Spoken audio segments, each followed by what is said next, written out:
del déglu del xool Feeling Dakar site bi lay jox information yu leer. asalaamaaleykum mbokki Sénégal asalaamaaleykum mbokki Sénégal asalaamaaleykum mbokki internaute asalaamaaleykum mbokki jubanti Sénégal rek asalaamaaleykum mbokki Kodas asalaamaaleykum jigéenu Sénégal asalaamaaleykum aussi suñu papa yi suñu kilifa diine yi suñu autorité yi kilifa aada yi ak mbooloo ñi nga xam ne ñoo sacrifié wu pour que Sénégal toll fi mu toll tey ci wàllum démocratie toll fii mu toll tey ci wàllu liberté. su may wax liberté mooy premier liberté d'expression ñu am ay génération ñu sacrifié wu pour que bépp doomu Sénégal quel que soit ak bi nga am quel que soit religion bi nga am quel que soit sexe bi doon yow sa sexe mu koy jigéen wala ngay góor nga am droit li la constitution Sénégal may nga revendiquer ko te autorité yi de nos indépendances à nos jours garantir le respect de la constitution et des libertés individuelles ndax su ma waxee libertés individuelles ak droit loolu moo ñu boole tey loolu tax Kodas moo leen parce que dañoo toll ci jamono boo xam ni la démocratie sénégalaise est menacée gravement menacée te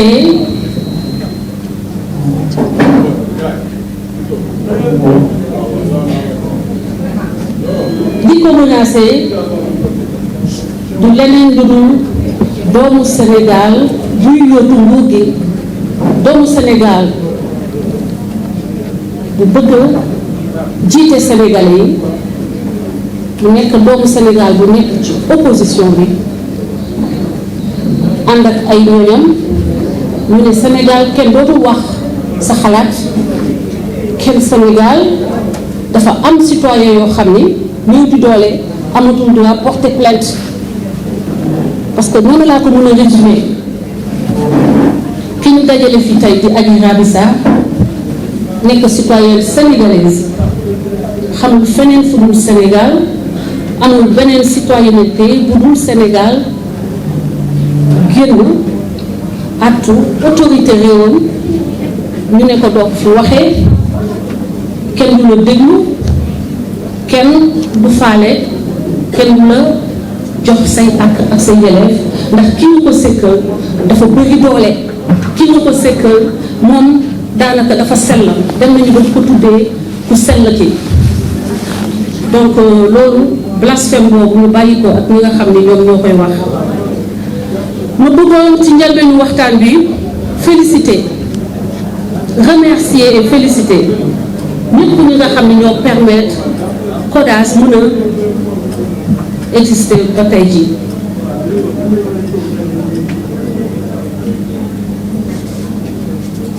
ñëpp ñi nga xam ne ñoo permettre tey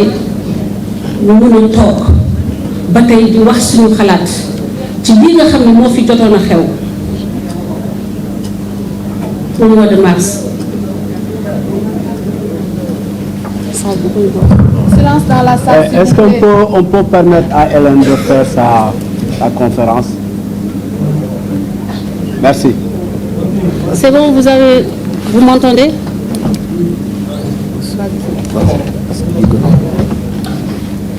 Donc, nous remercions tous ceux qui ont permis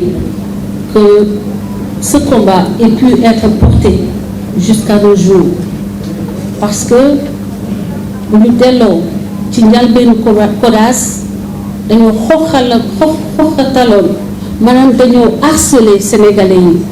semer la peur ci xolu sénégalais yi semer la détresse menacer sénégalais yi ba ñemeetuñu woon wax seen xalaat donc CODAS mu ngi juddu mois de mars à la suite de la dénonciation faite par notre fille Adji Raby Sarr ci la CODAS juddu parce que dañoo toog gis ñu koy lyncher di ko jeter ko en pâture ka nga xam ne moom la ko sekkal mu yor ay milliers de militants am capacité arrêté wu ko am capacité gédd benn jour rek ne leen kii ci askan bi la bokk bu ko kenn saaga bu ko kenn xoxatal bu ko kenn tilimal ndax jigéen la ku ñu war a aar la ndax dañoo ne que jeunesse bi moom dafa ne amuñu statistique yu koy prouver mais moom dafa ne que jeunesse bi dafa ànd ak moom Adji Raby Sarr ci jeunesse bi la bokk Adji Raby Sarr est un jeune donc moom waroon na symboliser fusion boobu muy réclamer avec la jeunesse sénégalaise en protégeant cette jeune fille quel que soit alpha ak lu mu ko mën a coûter donc loolu ñu gis ni ba tey jii dégg nañ ko naam démb muy artu état bi naan bu ko dara jot ñun de am nañu conviction ni bu ko dara jotee ci sa loxo yow la jógee ndax yow kese la ñu gis xale bu am 20 ans nga jàkkaarloog moom dans un dossier judiciaire nga toog say militant di ko saaga 24 heures sur 24 di génn en live 24 heures sur 24 di ko lyncher di ko humilier di ko saaga di ko martyriser te musoo àddune bu leen ko waxati lu ñaaw bàyyi leen ko te c'était plus facile monsieur Sonko c'était plus facile démb nga ni sama nga wax say militant ñu arrêté lynchage bi ñuy def xale bi di ko sosal di yàq deram tere ko nelaw mënatul nelaw parce que on sait que l'internet tue on le sait donc c'est vous monsieur Sonko qui êtes en train de tuer Adji Raby Sarr bu ko dara jotee sa loxo yow la jógee parce que déjà tu as une armée de tueurs à ses trousses depuis 1 an et c'est cette armée de tueurs silencieux qui a motivé notre présence nous à CODAS pour que ñu jóg def bouclier protéger Adji Raby Sarr. Le contexte comme 1 an yi la duñu ko tàyyi répété mooy contexte bi nga xam ne organisation yi waroon a aar Adji Raby Sarr dañoo préférer regarder ailleurs def semblant ne yëguñu wala def semblant que xamuñu li xew wala def semblant que Adji Raby Sarr soxlawu leen ñoom ñoo xam seen motivation mais c'est seen démission seen ñàkk farlu ci jàppale doomu aadama bi tudd Adji Raby Sarr njàkkare bi ñu ko gisee mois de mars solitude bi ñu gis ci moom mois de mars moo tax ñu jóg ñun ñu taxaw doon ay bouclier doon ay yaay doon ay papa doon ay bàjjen doon ay grand frère doon ay nijaay pour que ñu sàmm Adji Raby Sarr sàmm en travers Adji Raby Sarr jigéenu Sénégal ndax jigéenu Sénégal ci boppam dañu mës a bañ Adji Raby Sarr li mu def bañ bi mu def ba dem devant la justice da ko doon ci jigéenu ndeer la ko doonee ndax ñooñu ñoo bañ ñu def leen ñaawteef ba ñu taal seen bopp Sénégal kese la loolu am dans l'histoire Jeanne d'Arc bi gën a fort ci ñi nga xam ne ñoo nekk ci histoire u France du moom moo taal boppam dañ ko taal mais jigéenu ndeer ñoom ñoo taal seen bopp ndax bañ ñaawteef lii ñu dund ñoom moom la Adji Raby Sarr di dund tey ndax ba mu génnee dénoncé dafa mel ni dafa taal boppam parce que gis nañu pendant 1 an li ko militant wu Ousmane Sonko def te Ousmane Sonko mësut a addu mais bàyyi leen arrêté et il en a le pouvoir il pouvait le faire il lui manque juste la volonté donc boo ko mënut a aar ci souffrance bi muy souffrir au quotidien bu ñu wax ni que yow da nga ko bëgg a aar face à l'État parce que xam nañu ni que ngañ ngeen état bi depuis le premier jour ndax li mu koy protéger parce que da ngeen bëgg ñu génne ko ngeen mën a jot ci moom pour def la leen saf depuis le premier jour. Donc hypocrisie bi ci boppam le Ousmane Sonko war a arrêté ngeen jéggal ma parce que il faut qu'on se dise toutes les vérités parce que yow xale bu am 20 ans jàkkaarloo ak mag bu am 47 ans mun a nekk papam ay milliers de nit ànd ak papa xale bi si motifu ni lan dañu ma complot na ma ko waxee barki démb man bu ñu ma comploté je ne suis pas obligée de commettre le délit mën nga ma complot mais man su ma deful li tax nga li nga bëgg ma def ci complot bi doo ma mën a dara donc dañu ma complot taxul nga setal sa der justice moo mën a setal sa der te da ngay nangu que Sénégal procès bi dafa war a am procès bi dafa war a am te jàmm dafay am boo tegal Sénégalais yi dilemme maanaam nga tegal leen choix procès am jàmm bañ a am wala procès ñàkk am jàmm am parce que ñun foofu lañu teg foofu nga xoj Sénégalais yi tey xoj nga peuple sénégalais nit ñi bu ñu tëddee bu ñu nelaw ay nit di xalaat a génn Sénégal ndax muslu ci ay bi ak fitna bi nga leen teg monsieur Ousmane Sonko loolu mooy ressenti sénégalais yi nous on s'est dressé ñun waa Courage on a refusé que nga xoxatal ñu nga teg ñu nooteel ba duñu wax suñu xalaat li nga xam ne ba ñu juddoo ba léegi dañ ko revendiquer ba te ñu garantir ñu ko ci suñu constitution même étant des femmes parce que constitution bi ñu gën a néew doole surtout la am responsabilité aar donc Adji Raby Sarr couche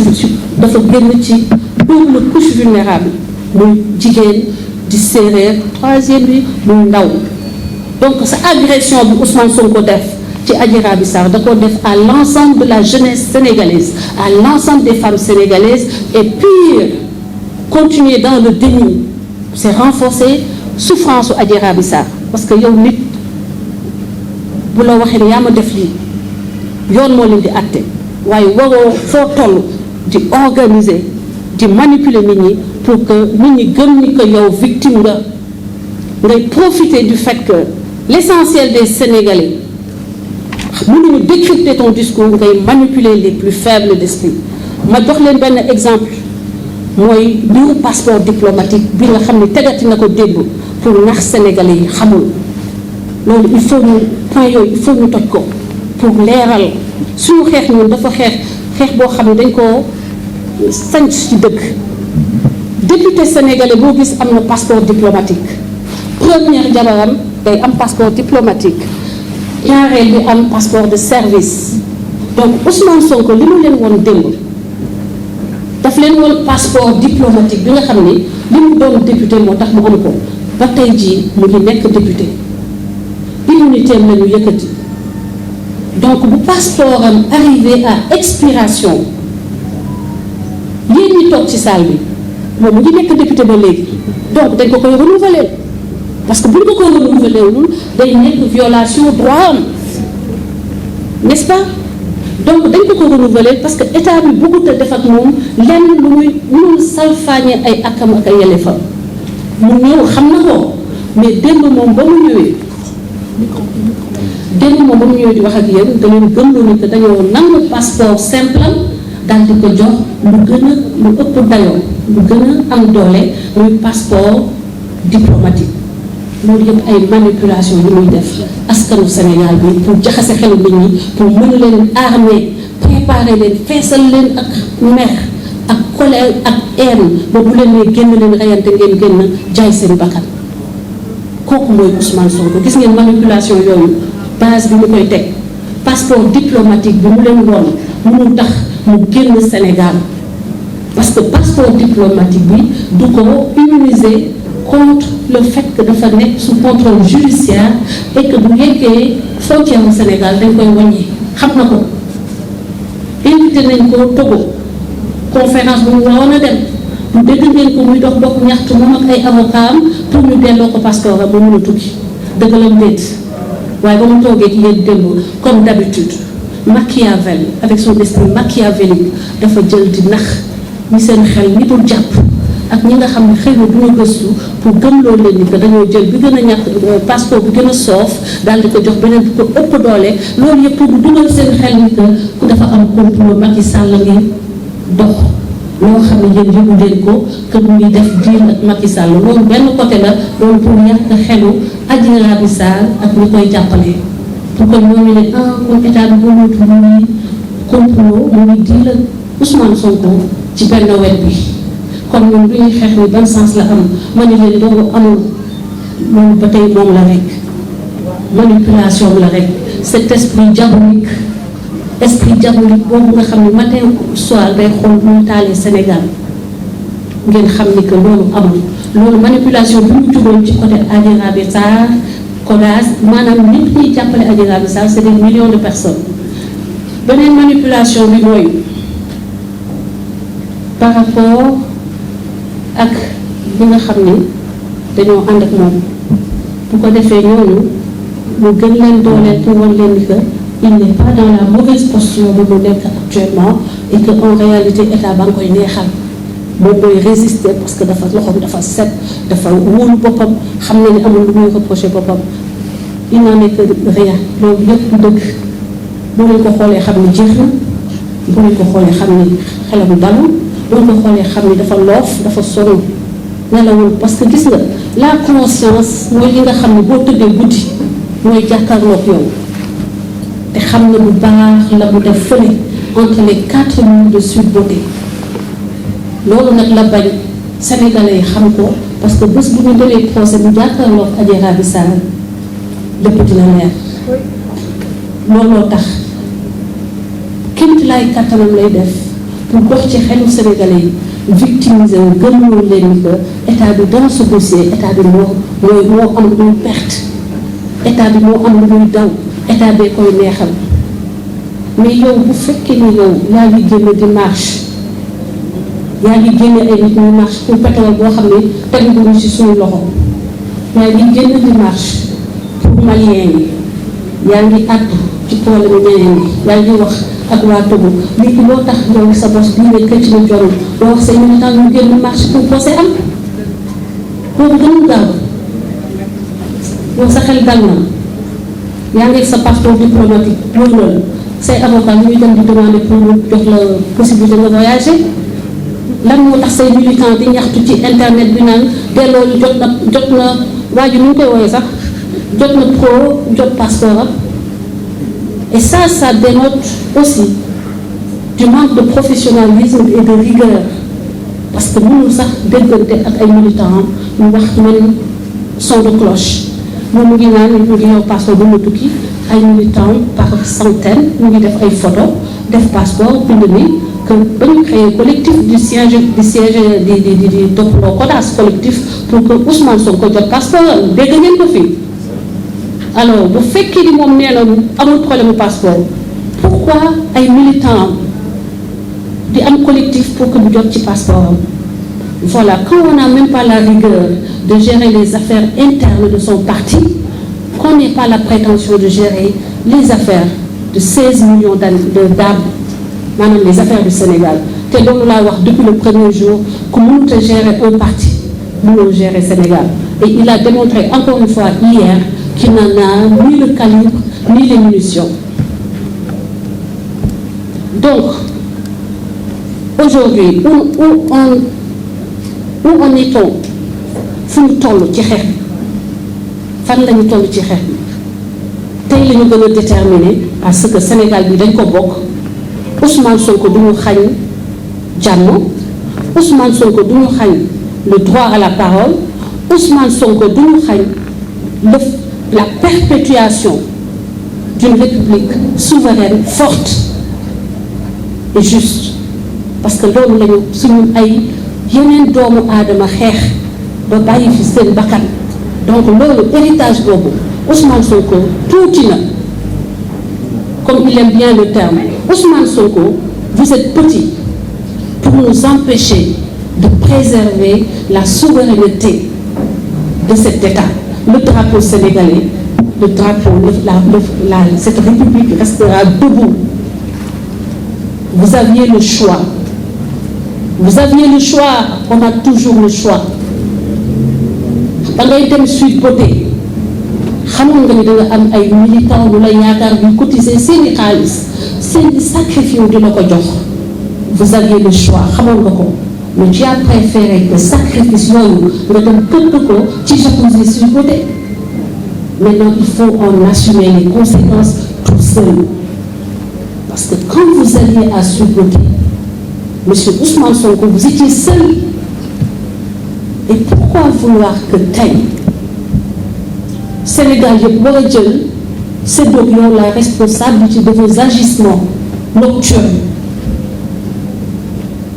Pourquoi moi, Françoise Hélène Gaye, wala Babacar Thiam, wala Monsieur Mboup, wala Abdou Nguer war a partager ak yow les conséquences de tes dérives, de tes pérégrinations nocturnes? Pourquoi? Man foo ma demal ba mu war ma jaral man lii nga xam ne moom laa yow moom la mooy suñu Sénégal ñu am ko en partage man sama wàll yow man nangu yow nga jël ko sànni ko à la poubelle. Pourquoi au nom de quoi yow ban Sénégalais lan nga defal Sénégal ak fan ban Sénégalais nga gën ba pour yow sa égo bopp yow mi sàmm sa égo bopp ba fàtte ne des milliers de militants ñu ngi sacrifié pendant des années di cotiser di la jox di la dundal pour un projet nga fàtte projet boobu dem ci sa projet personnel, un projet lié tout juste à votre libido, ne vous en déplaise monsieur Sonko. man ma war a sacrifier samay doom ak suñu héritage séculaire pour que yow tu sois sauf. mënut a nekk. Aujourd'hui, M. Sonko est au Sénégal, ce que Vladimir Poutine est à la Russie.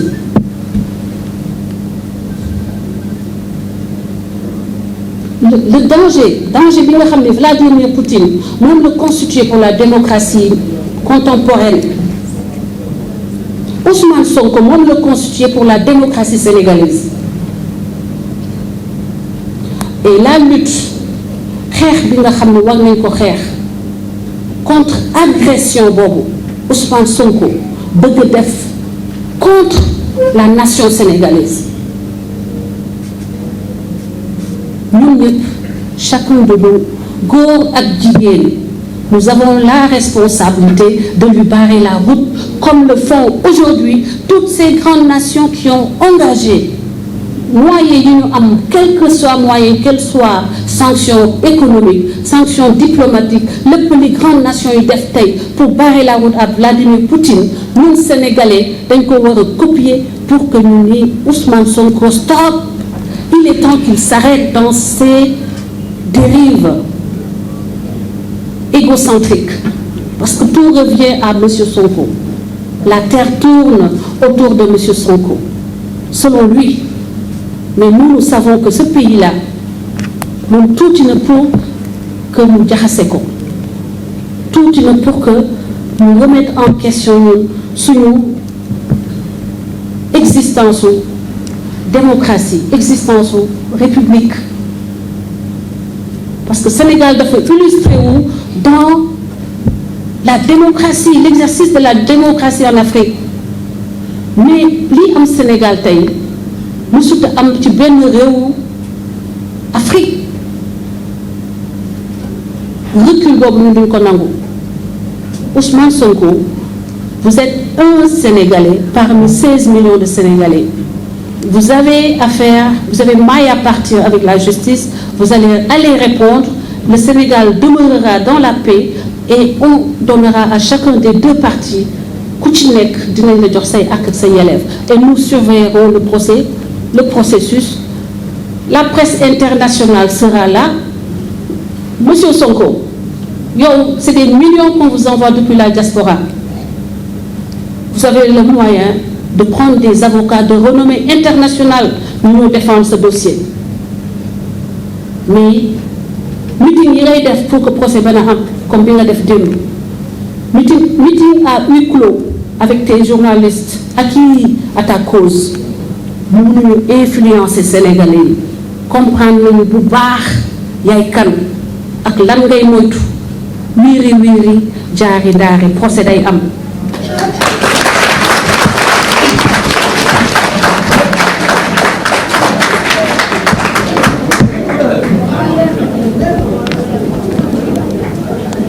Concernant l'État,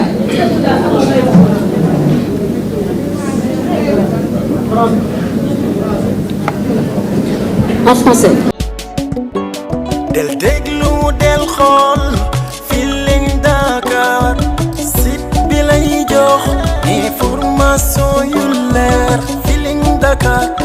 yaa ngi Feeling Dakar di nga am info yu leer ci people et sport politique Feeling Dakar yaa ngi